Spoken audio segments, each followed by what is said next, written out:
Good morning, teachers and all my dear friends. My name is Vaibhavi Kamble and I have made this bean balance.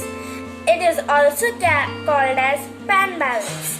So I will tell you how is it made. So first I have took 2 paper plates, thread and one hanger with the help of a cello tip.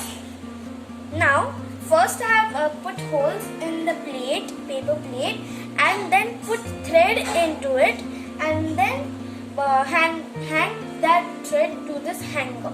And then for more comfort and firmness, I have put a cello tape on it, so it can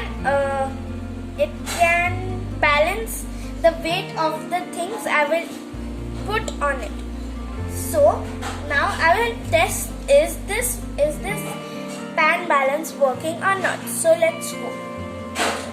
So here I have a highlighter. I'll put on one plate and ensure that you have to put these things in the middle, otherwise the things may fall from one side. At the other side I am putting this eraser.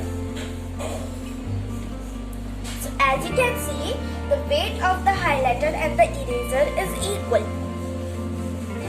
As you can see, the weight of the highlighter, I'll show you.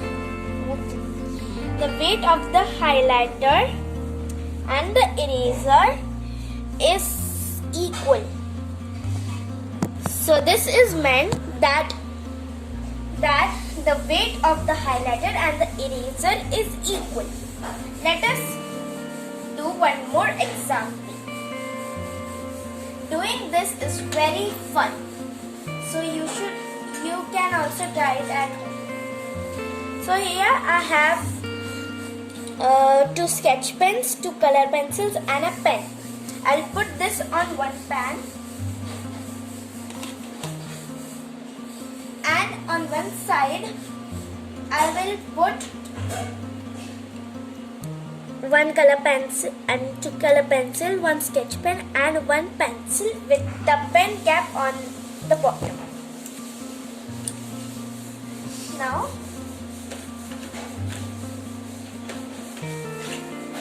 as you can see, the pan balance is equal.